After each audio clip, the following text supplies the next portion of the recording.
हाजरीन मजलिस खुशामदीद, सुस्वागतम। शुरू करने जा रहा हूं आपका पसंदीदा प्रोग्राम सुहाना सफर विद अन्नू कपूर, सिर्फ 92.7 बिग एफएम पर। जनाबे मन, सीजन चल रहा है शादियों का, तो शुरुआत एक हास्य कविता से। मुलाजा फरमाएं। अभी शादी का पहला ही साल था, खुशी के मारे मेरा बुरा हाल था। खुशियां कुछ यूं उमड़ रही थीं कि संभाले नहीं संभल रही थीं। सुबह सुबह मैडम का चाय लेकर आना, थोड़ा शर्माते हुए हमें नींद से जगाना, वो प्यार भरा हाथ हमारे बालों में फिराना, मुस्कुराते हुए कहना कि डार्लिंग चाय तो पी लो, जल्दी से रेडी हो जाओ, आपको ऑफिस भी है जाना। घरवाली भगवान का रूप लेकर आई थी, दिल और दिमाग पर पूरी तरह छाई थी। सांस भी लेते थे तो नाम उसी का होता था, एक पल भी दूर जीना दुश्वार होता था। 5 साल बाद, आफ्टर 5 years, सुबह सुबह मैडम का चाय लेकर आना, टेबल पर रखकर जोर से चिल्लाना, आज ऑफिस जाओ तो मुन्ना को स्कूल छोड़ते हुए जाना। सुनो, एक बार फिर वही आवाज आई, क्या बात है, अभी तक छोड़ी नहीं चारपाई? अगर मुन्ना लेट हो गया तो देख लेना, मुन्ना की टीचर्स को फिर खुद ही संभाल लेना।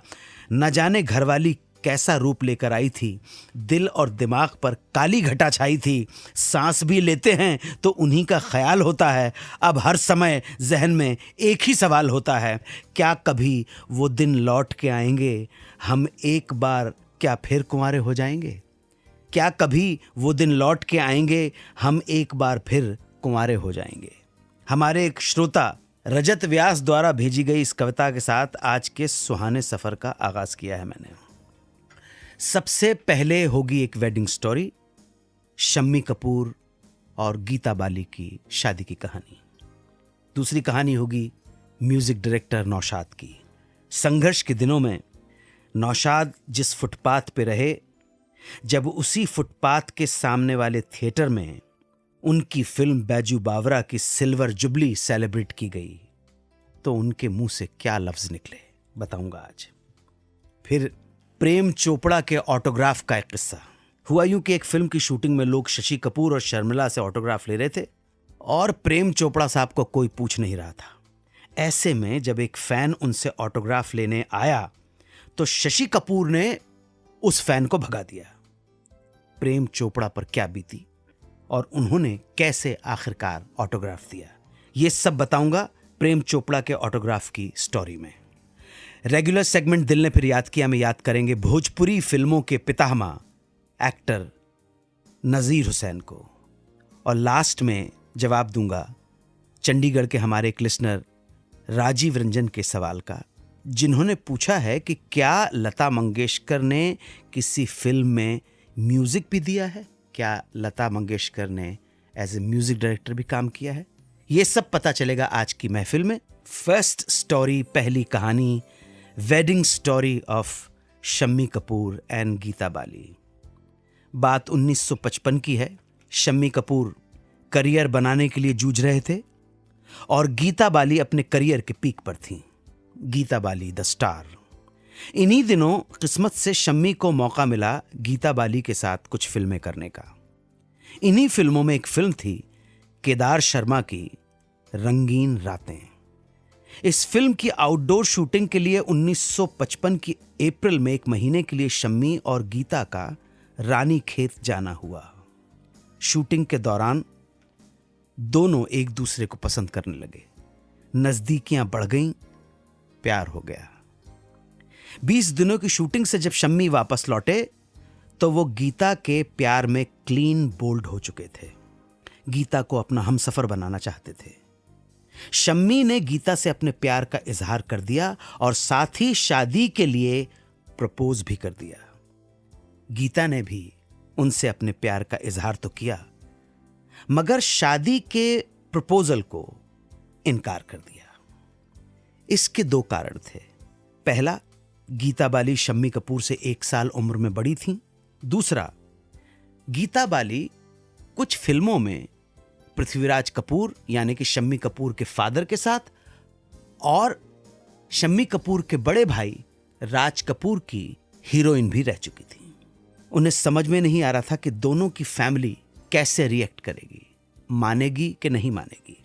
मगर शम्मी कपूर भी जिद के पक्के थे। वो जब भी गीता से मिलते उनसे शादी की बात हमेशा करते रहते। इस तरह 4 महीने गुजर गए और तब आया 23 अगस्त का दिन। ये बात है 1955 की। शम्मी के माताजी पिताजी भोपाल गए हुए थे। शाम को गीता उनसे मिलने आई तो हमेशा की तरह इस बार फिर शम्मी ने शादी की बात छेड़ दी। अचानक उस शाम गीता को भी न जाने क्या हुआ कि गीता बाली ने आखिर शादी के लिए हां कह दिया, मगर एक शर्त रख दी, शादी होगी तो आज, वरना कभी नहीं। शम्मी घबरा गए, समझ में नहीं आया ये कैसी शर्त है, लेकिन शर्त उन्हें माननी थी। 1 हफ्ते पहले ही दोस्त जॉनी वॉकर ने भागकर शादी की थी। दोनों फौरन उनसे एडवाइस मांगने पहुंच गए। जॉनी ने उनसे कहा वो मुसलमान इसलिए वो मस्जिद में गए थे, भाई तुम हिंदू हो, तुम्हें मंदिर जाना होगा।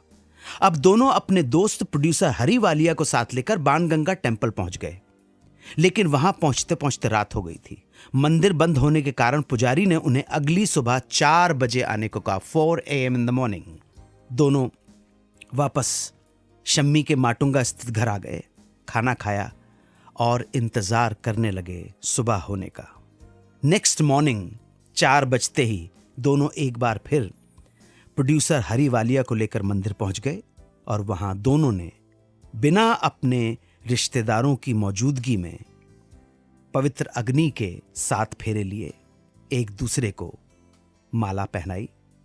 मगर जनाब जल्दबाजी में सिंदूर लाना भूल गए थे। जब पंडित ने शम्मी से गीता की मांग में सिंदूर भरने को कहा, तब गीता ने अपने पर्स से लाल रंग की लिपस्टिक निकालकर शम्मी को दी ताकि वो उनकी मांग भर सके। और इस तरह लिपस्टिक से मांग भरकर 24 अगस्त की भोर ये 2 सितारे एक दूसरे के जीवन साथी बन गए, शम्मी कपूर और गीता बाली। ब्रॉडवे थिएटर की जिस फुटपाथ से नौशाद ने अपने संघर्ष की शुरुआत की थी, उसी ब्रॉडवे थिएटर में जब नौशाद साहब की एक फिल्म ने सिल्वर जुबली मनाई तो छलक पड़ी नौशाद की आंखें। कैसे किए दिल के जज्बात बयान नौशाद ने उस दिन, बताऊंगा थोड़ी ही देर में। आप सुनते रहें सुहाना सफर विद अन्नू कपूर, सिर्फ 92.7 बिग FM पर। 92.7 बिग FM पर आप सुन रहे हैं रेडियो का number 1 show Suhana Safar with Annu Kapoor.